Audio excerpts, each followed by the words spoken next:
Hello. Today we'll be checking out Mazda experiment number 5.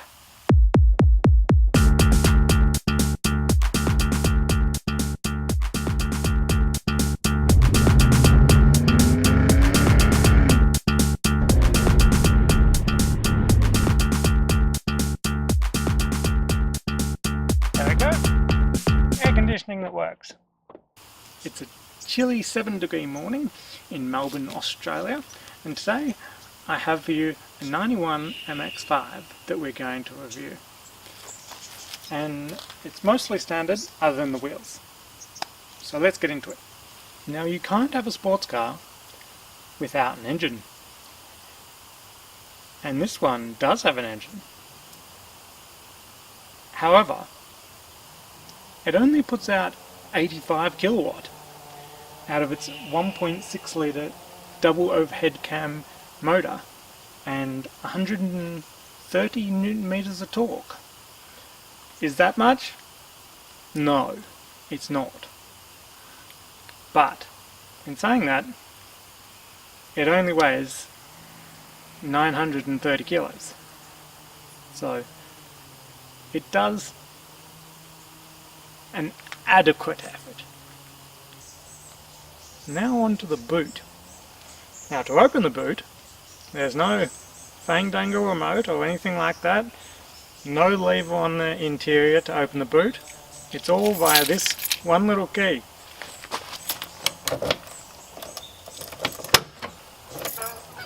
There we are. And you're probably wondering, how many bodies can I fit in there?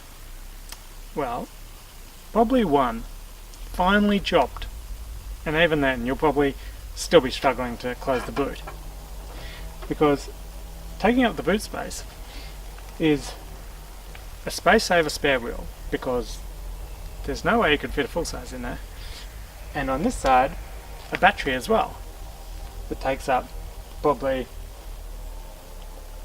a fifth of your boot space.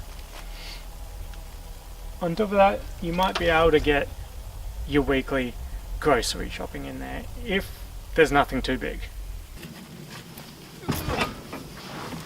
Now, inside the car we have a Nardi leather wrapped steering wheel.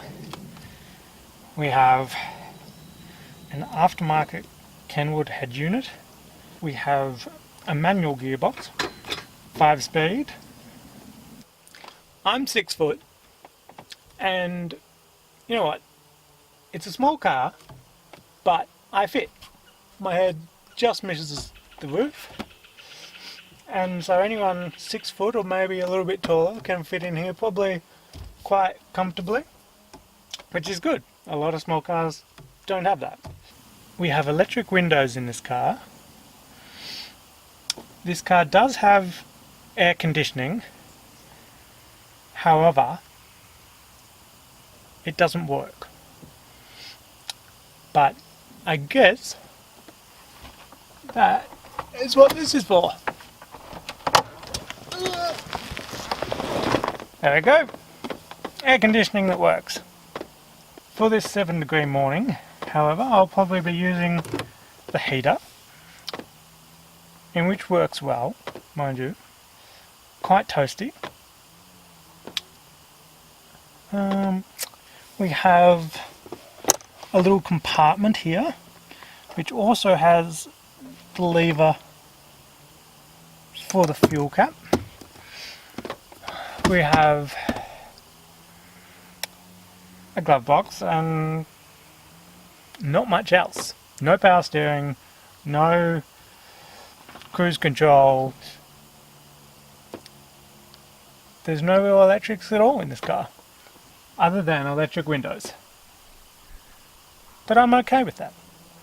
It's a sports car, and I like that it doesn't have power steering. It helps you feel the road more. So, talking about the road, let's go for a drive.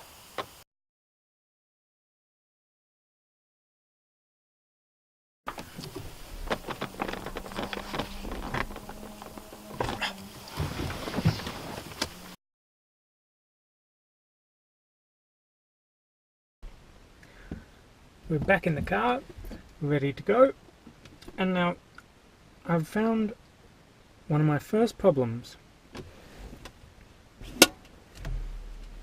I have a 500ml can of V here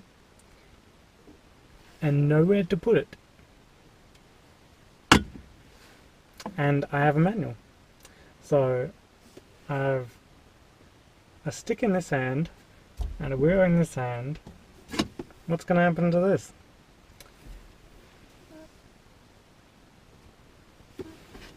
I have to jam it in between the seat and the console. That's annoying. Now, some people will say, yeah, you can take this out and you can buy a cup holder to have here. But, you know the problem with that? You put your cup here, right where the gear lever is, and all of a sudden you can't change gear. Let's go, shall we?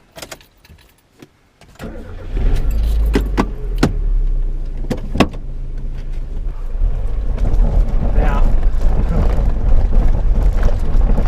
at the moment, I'm on a gravel road which isn't the best for this car.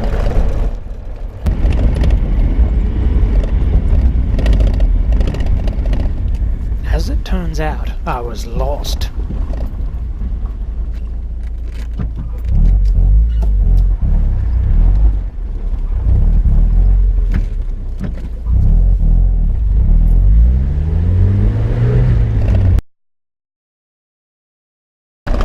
Very soon we'll get off this road. I've taken this car off-road. Not this car's element. It's not really made for four-wheel driving, but I guess we can think of it as a vibration test. See what falls off. And so far, nothing. Ah, yes, a vibration test. I planned that all along.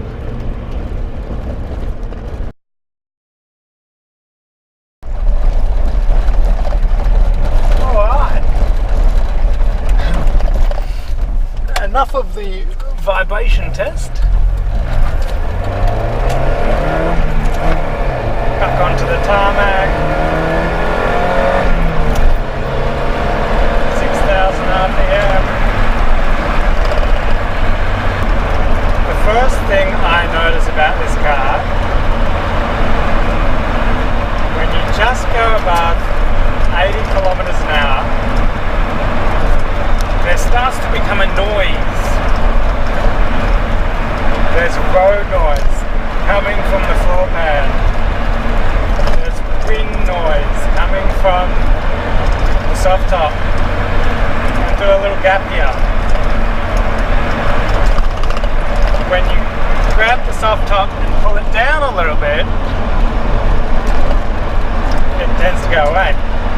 But I don't recommend pulling down on the soft top for the entire journey. It's not ideal. However, this car is pretty old and it may or may not have had that new, so I won't criticize it too much for that. Also, above 80 kilometers an hour in fifth gear, you're doing, let's say 100 kilometers an hour, you're doing 3,250 RPM. So the road noise, the wind noise, the engine noise, it makes for a very loud car inside the cabin.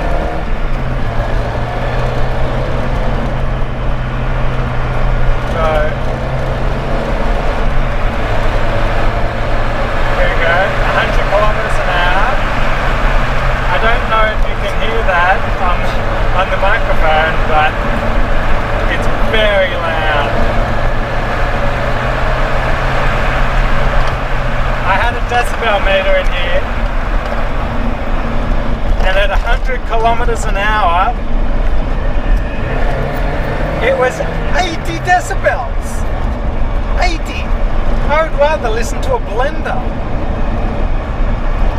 It's loud, too loud. Now it may sound like I'm bagging this car out a little bit, because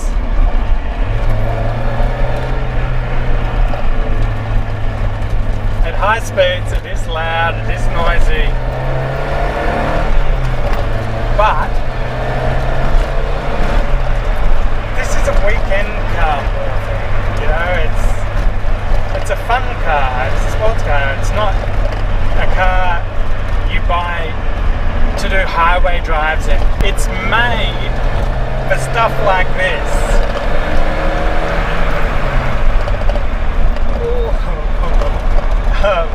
It's made for those twisty, windy roads where you can throw the car around a little bit. Get the car up in the rev range. This motor doesn't like it under 4,000 RPM. It's just sluggish and it's not great. But you put it over 4,000 RPM and it revs and it comes alive. One of the things you notice in this car pretty quick is the manual gear change. It's notchy. It feels like a proper manual gearbox. And it's great. The clutch is pretty light. The gearbox is good. You can feel the steering wheel in the turns giving you feedback, telling you exactly where you're going to go. And that handling in the turns is just fun. Like, don't get me wrong, you go through these sort of turns in a Porsche, you could probably go faster, but it's not what this car's about. It's about a fun drive, and that's why you buy a car like this. Cheap little sports car can do this for the price of a Nissan Micro. You can pick one of these up for $6,500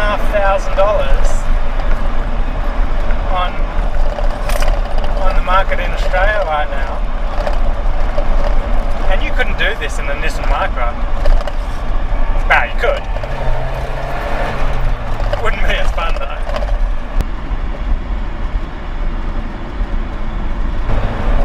And I can't think of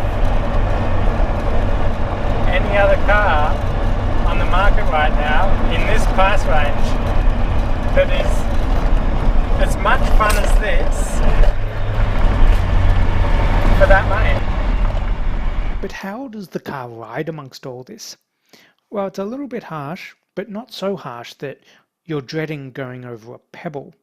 You could definitely live with the suspension day to day. And as for the brakes, if you buy one of these, I highly recommend getting good pads and good tires, because the stopping distance isn't great. But while I'm having loads of fun through these twisty turns, I eventually found my way back to suburbia. Now, as it turns out, when you put soft top down in one of these, unfortunately the window becomes very shaky, and I didn't realize that at the time. So the video also becomes a bit shaky. So I'm very sorry about that. It won't happen again. I'll try to make this seem as short as possible. This is a car review, and it's a car review of a car that is a convertible and you can put the soft top down. And despite it being a very, very cold morning,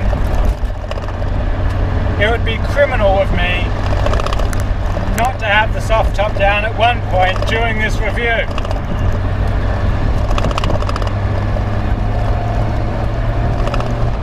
So, call me crazy, but I did it anyway.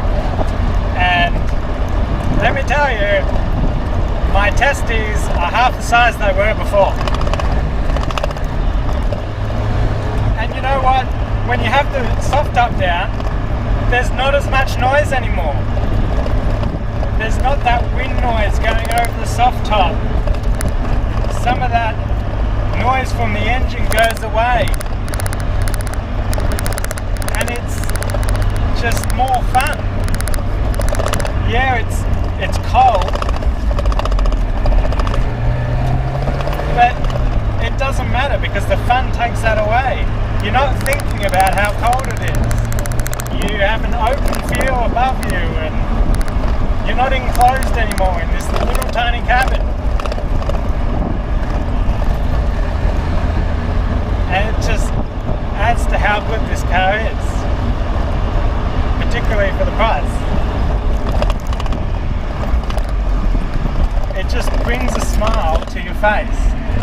The con of having a convertible car, because there's no wind reflector, look at my hair, it's everywhere. And trust me, this morning I put a lot of hair gel in my hair and yet it's still everywhere, I think. Yeah. I'm going to have to invest in stronger hair gel or something. So marked down on points there. After looking in the mirror and seeing how bad my hair was, I realized I needed to stop and fix it immediately. So that's what I did.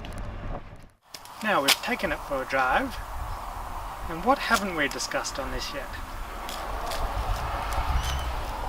How about the pop-up headlights? Some people love them, some people don't. And they are sort of cool, but personal preference, I guess. Later models don't have them. If you don't like them, maybe buy an MB. What else haven't we discussed? No electric door mirrors. So you have to manually move them around. That's annoying. Not so bad for the driver's side, but passenger side, don't like it. For the era, you know, you got power windows, why not get power mirrors? That's the way I see it. So, that brings us to the conclusion. Now, should you buy this car?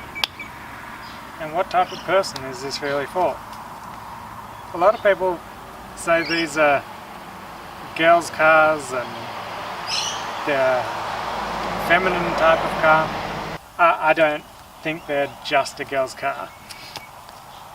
They can be a good little weekend sports car if you're just going away to do small little trips.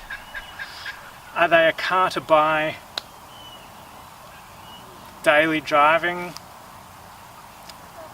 I don't know, I guess it depends on where you're daily driving. Me personally, I do a lot of highway, and for me, I wouldn't drive this car daily because it has too much wind noise, has too much road noise, too much engine noise, because I drive at 100 kilometers an hour everywhere most of the time on a day-to-day basis. And I've been testing this car for the last week, and when I'm highway driving it, daily driving, it just annoys me with all the noise. But then I drive it on the weekend to somewhere like these nice twisty runs through the mountains, and even just going to the shops in this car can be a fun drive. And if you're just doing that and you're going to the shops and you're using it as a weekend car, or if you do use it as a daily, and it's not too much highway, then you know what, this is probably a great car. So really, it's up to you and what you use your car for on a daily basis. But you know what, I think it's a great car for the price you pay for these. There's no other real convertible roadster type sports car out there in this price range that can give you what this car gives you. In my week I've been using this, I get probably 450 k's to a tank, which is pretty good considering I think it's like a 40 litre tank in these. So you get a lot of k's, they're cheap to maintain. There's not much bad about it other than the noise. So thanks for watching, guys, and hope to see you again soon.